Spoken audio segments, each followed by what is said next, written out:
Well, hello there, Retro PC Derm. It's Chris here with another video.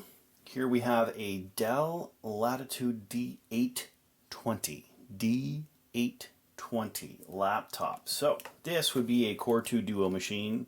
Exactly the kind of donations I love to get. Dual core, will run Windows 10.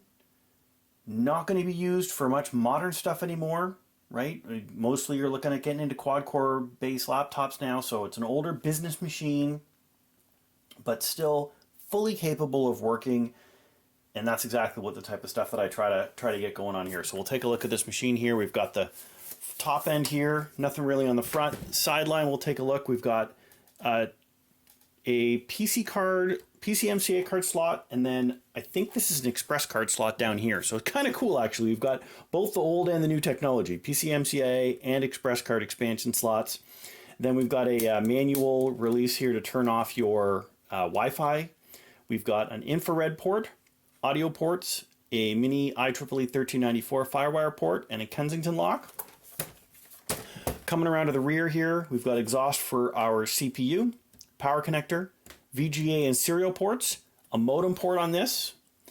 We've got our USB and then an Ethernet connector. And then on the side here, we've got a couple USB ports again, and then our media port on this one, which is a DVD burner. And then bottom here, usual business laptop stuff.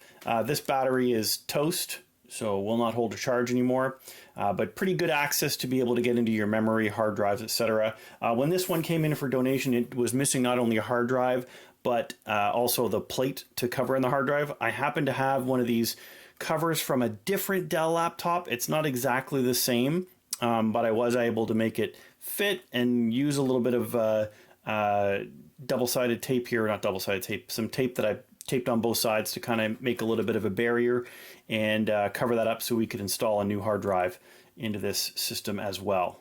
Well, not new, but new to the laptop at least. All right, opening up, just one little latch on the front here, and it will open up, and we'll take a look at the keyboard area here. So decent size, decent comfortable. It's nothing exciting to be, to write home about as far as the keyboard, but it works. Track point and touchpad, two sets of keys, and speakers on the top here. And then you can see there the Core 2 Duo sticker. And then the screen itself is in good shape. No issues, no burnt pixels or scratches or cracks or any of that type of stuff. So yeah, things working pretty good. Let's get it plugged in and we'll take a look at how she runs. All right, we're all plugged in. As I mentioned, the battery is toast on this, so we do need to plug in to be able to operate, but we'll hit the power button and start our boot up on this guy.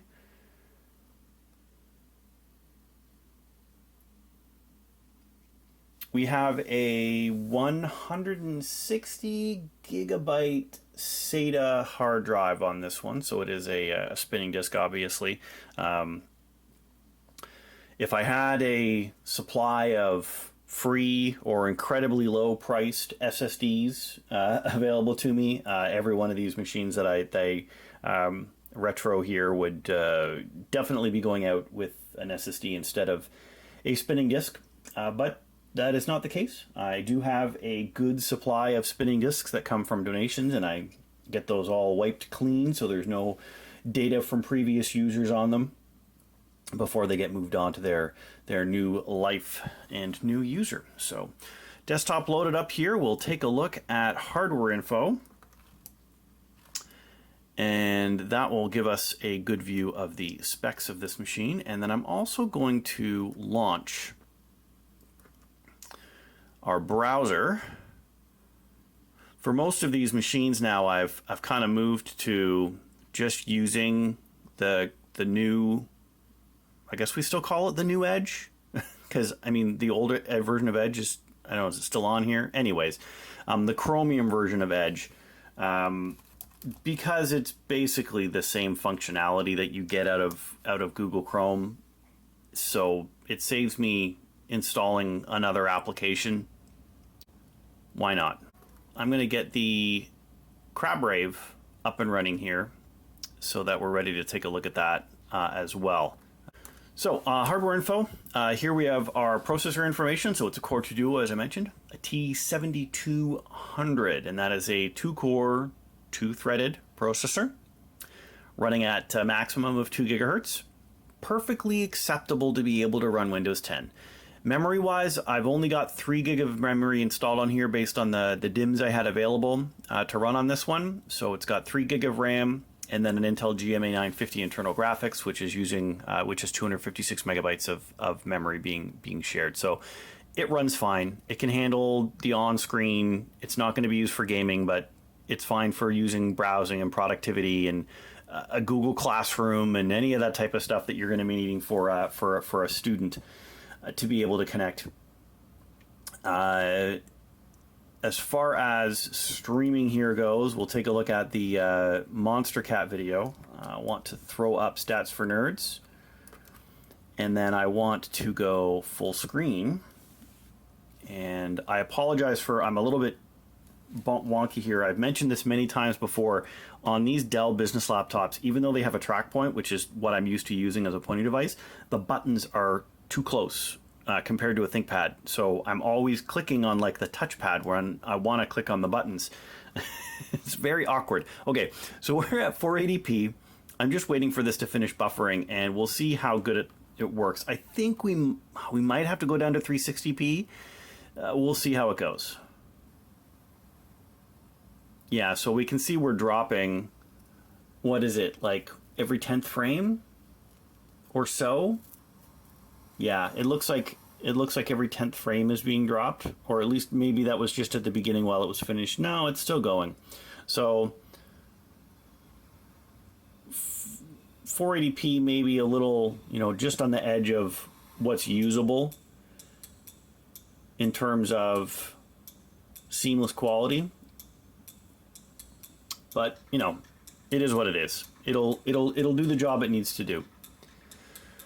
Yeah, so anyways, I hope you enjoyed taking a look at this trip down memory lane. If you happen to have used a Dell Latitude 820 in your life, if you still happen to be using one now, who knows? I don't know. You tell me. If you have any history to share with this series of laptops from Dell, please do so. I'd be more than happy to read those comments. Always love to hear that information. If you've got any ideas for upgrades that I should have done to this machine, that would have been easy and fun to do. Please let me know as well. I'm sure that I, probably could have, if I had other mobile processors, there might have been something I could have added to this. But I have to deal with, what I have for my donation inventory. I think this processor's fine. More memory would have been better on the system, and an SSD, obviously. What else do you think would have made sense for the system to make it a little bit more fun? Something to put in that express card slot, maybe? I don't know. You tell me. Thanks as always for watching, and I hope you're staying safe and healthy out there. We'll catch you in the next one.